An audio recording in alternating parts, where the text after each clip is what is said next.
সম্প্রতি আরব আমিরাতে ভয়াবহ জলোচ্ছ্বাসের কারণে ব্যাপক ক্ষয়ক্ষতি হয়েছে, জীবনযাত্রা অনেকটা থমকে গেছে। অনেকে বলছেন আরব আমিরাতের নানাবিধ অপরাধের কারণে এটি আল্লাহর গজব হিসাবে আপতিত হয়েছে। এ সম্পর্কে আপনার মন্তব্য কী? দেখুন, আরব আমিরাতে সম্প্রতি যে ঝড় জলোচ্ছ্বাস হলো, অতিরিক্ত বৃষ্টিপাত হয়েছে এবং এই ঝড় জলোচ্ছ্বাসের কারণে অনেক ক্ষয়ক্ষতি হয়েছে। পুরো জীবনযাত্রা থমকে গেছে। আপনারা অনেকে দেখেছেন মিডিয়ার মারফত যে সেখানে আরব আমিরাতের দুবাইয়ের যে সিস্টেমের গর্ব ছিল তাদের, সেখানে নাগরিক সুবিধা ছিল, সেখানে গোটা পৃথিবী থেকে মানুষ বসবাস করার জন্য যেত, আয়েশ করার জন্য যেত, তাদের সমস্ত কিছু থেমে গেছে। এবং পানি নিষ্কাশন ব্যবস্থাপনা যেহেতু সেখানে নাই, সাধারণত সেখানে ঝড় জলোচ্ছ্বাস হয় না, সেজন্য তাদের কাঠামো সেভাবে তৈরি হয়নি, যার কারণে খুব ভয়াবহ একটা পরিস্থিতির মধ্যে তারা পড়ে গেছেন।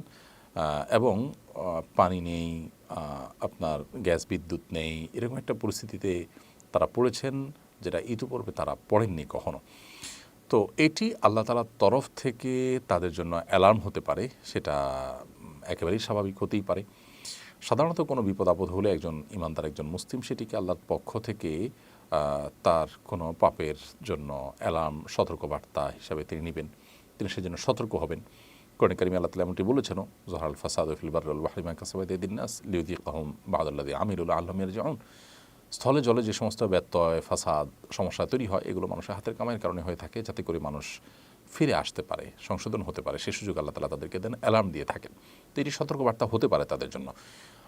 আবার একই সাথে তাদের পাপের জন্য শাস্তিস্বরূপ হতে পারে, আল্লাহ তরফ থেকে পরীক্ষা হতে পারে। যে কোনো বিপদ আপদ হলেই সেটি আল্লাহ তাআলার তরফ থেকে পরীক্ষা হতে পারে। আল্লাহ তাআলা বলেছেন, ওয়ালানাবলুওয়ান্নাকুম বিশাইইন মিনাল খাউফি ওয়াল জু'i ওয়া নাকসিন মিনাল আমওয়ালি ওয়াল আনফুসি ওয়াস সামারাত। মানুষকে আল্লাহ তাআলা ভয়, ভীতি, শঙ্কা, ক্ষুধা, জান এবং মাল হানি, সম্পদের ক্ষতি, ফসলের ক্ষতি ইত্যাদি দিয়ে আল্লাহ তাআলা মানুষকে পরীক্ষা করেন। যারা ধৈর্য ধারণ করতে পারেন, সবর করতে পারেন, তাদেরকে আল্লাহ তাআলা সুসংবাদ দিতে বলেছেন। তো এটি পরীক্ষা যেমন হতে পারে, সতর্কবার্তা হতে পারে, পাপের প্রায়শ্চিত্ত হতে পারে। এটি ঠিক যে কোনো মানুষ যখন পাপাচার করে, সীমা ছাড়িয়ে যায়, আল্লাহ তাআলা একসময় না একসময় তাকে পাকড়াও করেন। এই পাকড়াও কি সে পাকড়াও হতে পারে, আবার জাস্ট অ্যালার্মিং হতে পারে। আসল এবং ভাবা পাকড়াও সেটা আল্লাহ তাআলা আরও পরে করতে পারেন, দুনিয়াতে করতে পারেন, দুনিয়াতে না করে আখিরাতে একসাথে করতে পারেন, সেটা একান্তই আল্লাহ তাআলার ইলমে আছে। আসলে যে কোনো ধরনের বিপদ আপদ হলেই সেটাকে নির্দিষ্ট কোনো একটা ক্যাটাগরিতে ফেলে নিশ্চিত করে আমরা বলতে পারবো না এটা শুধুই পরীক্ষা, কিংবা এটা শুধুই আল্লাহর আযাব, শাস্তি হিসাবে আসছে। এরকম নিশ্চিত করে আমরা বলার সুযোগ নেই, কারণ আমাদের কাছে ওহী আসে না। নবীগণ থাকলে তাদের কাছে ওহী আসতো, তারা বলতে পারতেন যে এটা আল্লাহর পক্ষ থেকে আযাব হিসাবে আসছে, এটা আল্লাহর পক্ষ থেকে পরীক্ষা হিসাবে আসছে। কিন্তু আমরা যেহেতু সবগুলো অপশনই এখানে আপনার সম্ভাব্য, সো আমরা এটাকে আল্লাহর পক্ষ থেকে পরীক্ষা হিসাবে নিতে পারি, অ্যালার্ম হিসাবে নিতে পারি, এবং সতর্কবার্তা হিসেবে নিতে পারি, পাপের শাস্তি হিসেবে নিতে পারি। তিনটা সম্ভাবনাই কিন্তু এখানে থাকে, যার কারণে আল্লাহ তাআলার কাছে আমরা ইস্তেগফার করব। সেখানে যারা অবস্থান করছেন তারা ইস্তেগফার করবেন, আমরা যারা আছি তারা মজা না নিয়ে আমরা আল্লাহর কাছে ইস্তেগফার করব। আল্লাহ আমাদের সবাইকে যেন ক্ষমা করেন। সন্দেহ নেই যে সেখানে নানা রকম পাপাচার হচ্ছে, ভয়াবহ একটা অবস্থা তৈরি হয়েছে। একটা মুসলিম প্রধান দেশে এ ধরনের কর্মকাণ্ড সত্যি বেদনাদায়ক, সত্যি সেটা আমাদের জন্য দুর্ভাগ্যজনক।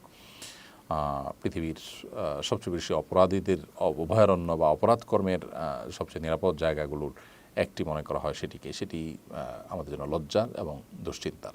আমরা দোয়া করি আল্লাহ তাআলা তাদেরকে সংশোধনের পথে ফিরে আসার তৌফিক দান করুন। এটাকে অ্যালার্ম হিসাবে নিয়ে তারা যেন সংযমী হন, তারা যেন সতর্ক হন। আল্লাহ তাআলা তাদেরকে সে তৌফিক দান করুন এবং গোটা বিশ্বের মুসলমানদেরকে আল্লাহ যেন হেফাজত করেন এবং তওবা করে আল্লাহর আনুগত্যের পথে ফিরে আসার তৌফিক দান করেন, আমরা সেই দোয়া করি। আস-সুন্নাহ ফাউন্ডেশন, উম্মার স্বার্থে সুন্নাহর সাথে।